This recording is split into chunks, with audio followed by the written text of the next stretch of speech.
because sometimes you got a lot of pieces and you got to know how many of them go together. So it takes a little bit of juggling mentally. So you might as well identify the pieces in a way that makes it jump out if you're tripping. So let's say we had 7G and we added 4H. We lost 2G and then we gained 3H. Okay, what we're going to do is cruise through and check the letters out and check their powers out and look for matches.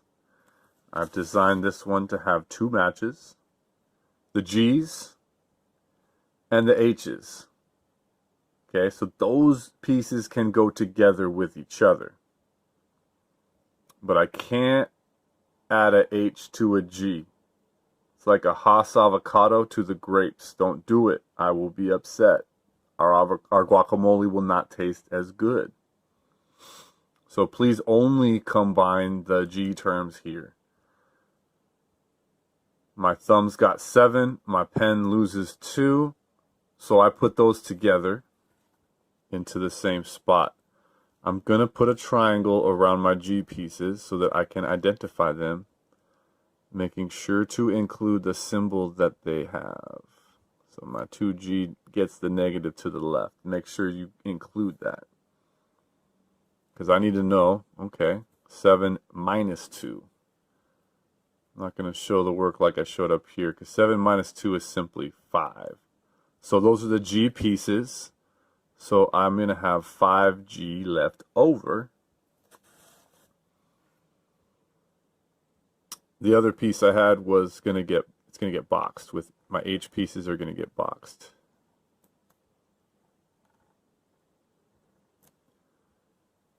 Once I box the H pieces, I'm all done. All of my stuff is circled, boxed, triangulated, whatever symbol you need to continue going with a new type of piece. I had 2 types of pieces, so I needed 2 shapes. My blocks are my H's. I had 4 of them over here, a positive 4, to which I need to add 3 more. 7 total H's when I add those up.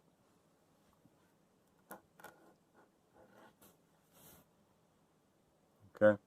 Now you think I'm done because I'm out of room on the bottom of the paper. However, Ultra Challenge round, of course, we have to leave with a difficult one first. I'm going to move the camera a little bit. Hopefully it doesn't fall. If it does, I'm just going to keep going live because it's going to be funny.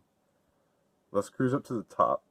Now, if you're wondering if I can ever get the bottom back, yes, you can. I'll flash the whole page at the end. But here, I want to show you what it looks like when you have different powers available and how you're only limited by the powers matching. So in this case, I'm going to keep it simple with the same variable, but they're going to have different powers. And I'm also going to have some basic numbers that don't have variables attached. So there's going to be 2 different types of pieces. Ones with letters and ones without them. And then even the ones with letters are going to be different. So I'll keep it kind of simple though. We're going to have 3. We're going to add our best friend X. We're going to lose 2x with a little 2 up there, x to the 2nd power. And then we're going to add 14x. And then we're going to have plus 5x to the 2nd power. Okay, so we first of all need to combine only the things that have the same letter and the same power. First, and then let's count the pieces too. We need to remember how many pieces there are in a thing because they are separated by the plus and the negative sign. So carefully look for positive and negative signs. You'll see there's 4. And it might be kind of confusing at first to read this and distinguish the plus signs from the X's because they're kind of similar. So look carefully. And you'll see that we have 1 piece, 2 piece, a 3rd piece, fourth piece, and a fifth piece. Rather complicated for the last problem, but we have a brain melter here. I know there's 5 pieces because there are 1, 2, 3, 4 separators, all right? 3 plus signs and 1 negative sign. Separate 5 total terms. All right, well, let's match them up. Let's find the x piece to the 1 power. X to 1. I see one here at the +2. I'm going to give these boxes. So I got plus x. I skipped the 3 because it didn't have a letter attached to it at all. Next piece is minus 2x to the 2nd power. I got x and I got x. But this second piece of x has a little 2. This one's raised to the 2nd power. So this is a different type of piece than what we had. So can't put the same square around it. Then we plus 14x. Same letter. They're both x, and they're both the same power, invisible ones. So I'm going to box these.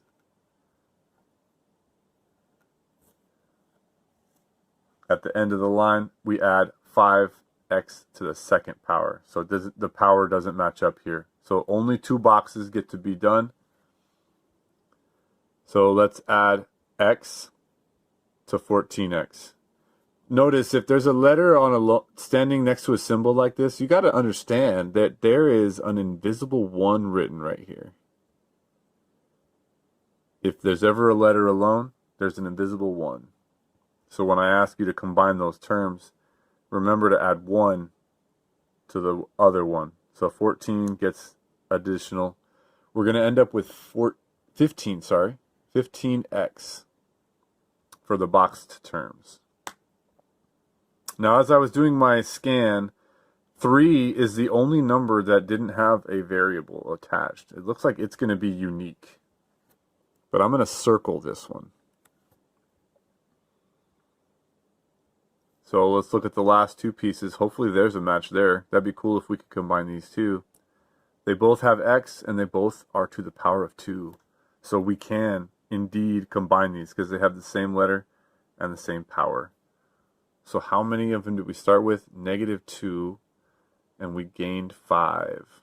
Or another way I think about this is that 5 is positive, it's larger value, and then we lose 2 from it. However you get to 3, get there. But we got to have x squared plus 3x squared. So the reason I can combine those is because these are the same type. So I should have chose triangle for a different one, but triangulate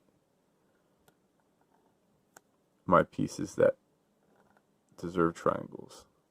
These are the x squared triangles. Nothing matched with my circle 3, so it stays alone. But the x terms could be combined. These are my rectangles. And then the x squared terms can be combined. They're my triangles. In the end, I have 3 things left. A number that has no variable attached to the constant. 15 times x, and then 3 times x squared. So chew on this last one if it's confusing. It's because it's the brain melter, okay? The more you practice these, the more you'll get comfortable. The whole goal is that we recognize how to determine if a term is like with another. Because you can squeeze them together. You can combine them. It's like cleaning a room. And the problems that come after this are going to feel like cleaning up your room. Just know that when you're finished and you get to box your answer, it's like being finished cleaning your room, and then you get to start hanging out. Get the peeps off your case. Okay. When that's all settled in and you're finished up there, we're going to turn to page 59, and you're going to behold one of the greatest magic tricks you've ever seen today. But get ready, because it's kind of amazing. You got to make sure you're watching, okay? Because this last section for the day, in terms of my lecture goes, properties of numbers, it seems like it's going to be this new thing, and some of them are obscure. However, for the day, I want you to only know 5 of them. And the good news is you already know them. Okay? Behold. Look at that. Oh man, they just appeared on the page. Can you believe that? And look at them. We learned the top one today. Distribution. No big deal. The other four are our friends multiplication, addition, subtraction, and division. Okay? Those are what I'm talking about with the properties. And so we use those properties in your friends' blah, the order of operations. All right? Which we already went over last week, which some of y'all already know and love. There they are for you just in case. So right here is where you can pause and copy these in. Because for the sake of getting through this unit, these 5 properties I have listed here will suit you just fine. And if you're taking the test, number 7 is going to ask you to do something with the properties. And what you're going to do is understand that that one answer is C. Okay? Free bonus for everyone that's paying attention. It's the only test answer I'm going to give you. And it's because I'm telling you to low-key chill about all these properties, because you're going to find the list is actually kind of long. And there's a lot. And the words are crazy. And the definitions are crazy. So for now, just grab this list. You already have the order of operations earlier. I just listed them for a visual here, so you can be reminded of how we descend. Start at the top. Parentheses are first. Exponents next. Then multiply, divide. As a team, right? That goes left to right. Notice I used multiplication dot, not an X, because I don't want to confuse you like that. Plus, minus at the end, okay? So order of operations wasn't new this week, so I didn't go over it, but you do have those notes earlier on. The properties are your friends that we're dealing with the rest of the day, okay? Now, for the rest of the period, you have plenty of opportunities to finish this packet. Now, there is a lot of work, but I believe in you. I know you can get some good work done. So get through as much as you can, and if you happen to finish with the entire packet, you are able to turn it in. Just make sure your name's on it if you do that. If you do not finish it this week, that's perfectly acceptable. You can finish it, because technically Friday is our last day of this week, right? So the pace doesn't tell you to finish at the end of this class. However, if you are, drop it off. I'll take it. And then you don't have any homework until next week for math. If you do not finish it, just please take the rest of the week. Turn it in next week sometime, after the first or second week into the next period. I don't want you spending too much time of the next learning period on this one, because then you're going to be going back in time while you're trying to go into the future, and you're going to stretch yourself silly. So let's not do that. Make sure you're staying on the scheduled pace, all right? So everything you can finish by the end of next week, and then we're going to have to say, all right, switch to the yellow packets after that, okay? Well, ladies and gentlemen, thank you for staying tuned for this odd class on the video. I know you didn't see me too much, and I don't know how entertaining this section is, but hopefully informative for you, all right? And hopefully y'all have an excellent week. I will see you next week. We will return, all right? Catch you later. Peace. Good luck on your homework right now.